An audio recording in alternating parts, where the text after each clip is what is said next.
I'm 68 years old and am sad for not having realized the depth of depravity of our government until a few years back, thinking it was a few bad apples. It's still just a few. I mean, the truly wicked ones, it's still a few bad, maybe a little bit more than a few bad, but it's, it, the truly wicked ones that just are wicked and dark. There's not as many of them as there is a whole bunch of people that don't have strong enough character to stand up and do the right thing. That's the majority of the people. I don't put those people necessarily in the wicked camp. I put those people in the weak character camp. So they're the people that, they look at something and say, hey, that's not my problem. I'm not getting involved. I just do me.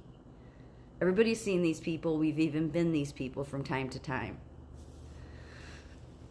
But I've seen over the last, I don't know, ever since entering nursing, so like 13 years, I've just watched how that's becoming a repeating pattern where people I just do me, I just look away. And it somehow, people think it gets them off the hook because they look away, that it's not their problem, because they don't want to take on the burden of saying anything that might mess up their whatever. They might start getting targeted, let's put it that way, or they just don't want to get noticed. There's more of those type people that just, it's not that they're wicked, they just have weak character. So when you have more in society that have weak character, that don't want to stand up, that don't want to be the outsider that speaks up, then eventually you get to the government we have and being a nation that's been asleep, because everybody's so used to looking away from everything that's not my problem. I just do me. I don't want to speak up and draw attention to myself. I don't want to be the only one speaking up and nobody else standing with me. That's more of the problem. Yeah, there's some wicked, bad people in government, for sure. But there's more that just, I would say maybe some of them even are struggling right now to find what are they going to do. Are they going to be the lone outsider and stand up? I think you could probably guess or bet, not guess, bet that some of them, especially in the House or the Congress, maybe are struggling with the characters they have. They're not necessarily all dark. But that's why I've said it's a test. That everybody's under a microscope. God does say in the Bible, he tests us. So that's why I've said people should really be careful what they go along with, because not saying anybody will be damned, but on a small level, you might find that you're going to come up against one of these challenges, whether it's in your home life, your work life, whatever, where you're tested, you're put to the test. And it doesn't mean you're damned if you fail it, because we all fail those tests sometimes. But I would say right now you want to make sure you probably don't. You do the right thing.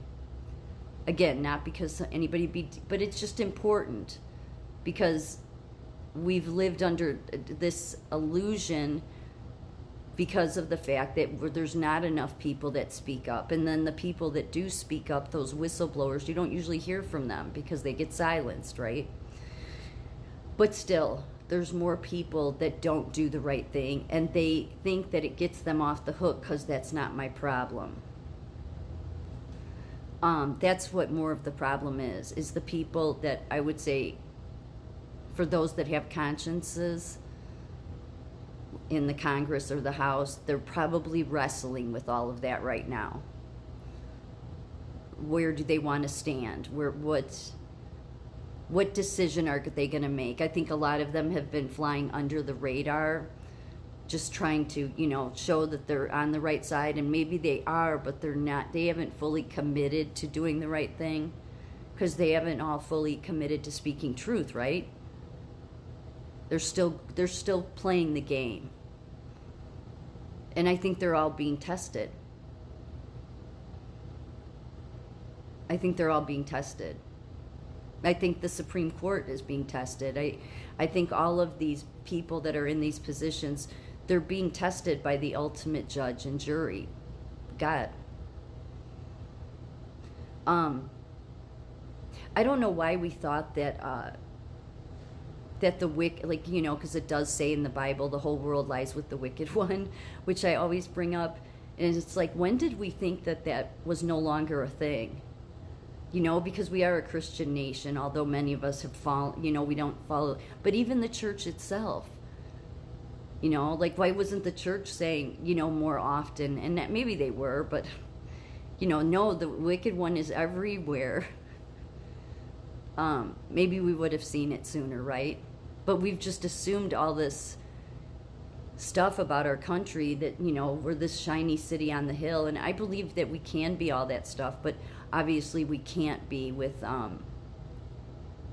some of the people we've had in charge. But I believe America will rise to something greater than it ever has been before. But as it talks about in the Bible, God separates the wheat from the shares, I forget what it is.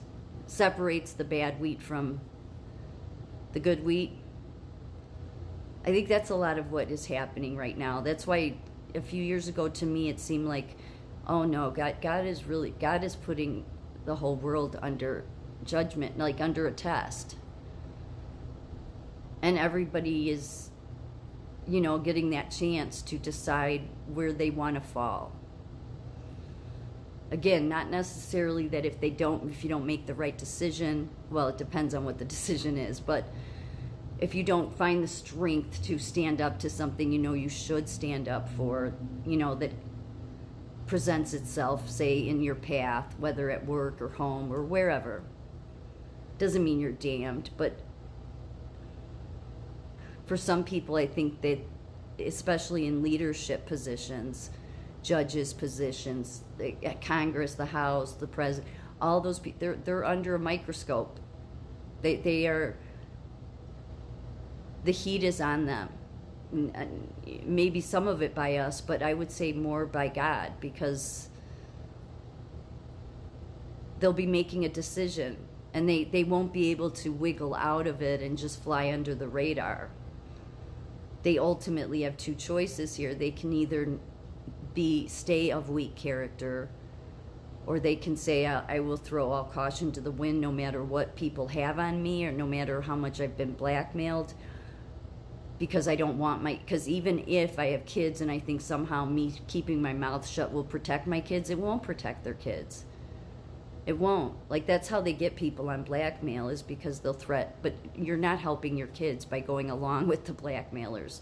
So you might as well just let it all hang out, and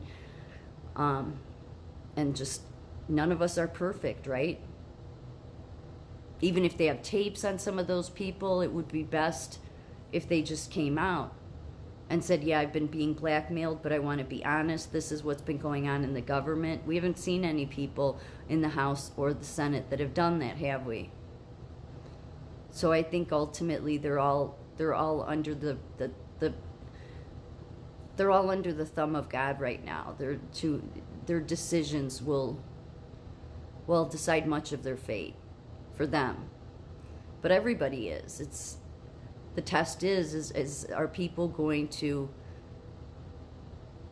push past their fear and stand up in the face of everything being, up against you, and still stand up no matter what the cost and do the right thing? Ultimately, that's what God wants to see. He doesn't care about diplomas. He doesn't care about letters after people's names. He doesn't care how smart or genius or science anybody has, any of that. He wants to see that people can do the right thing.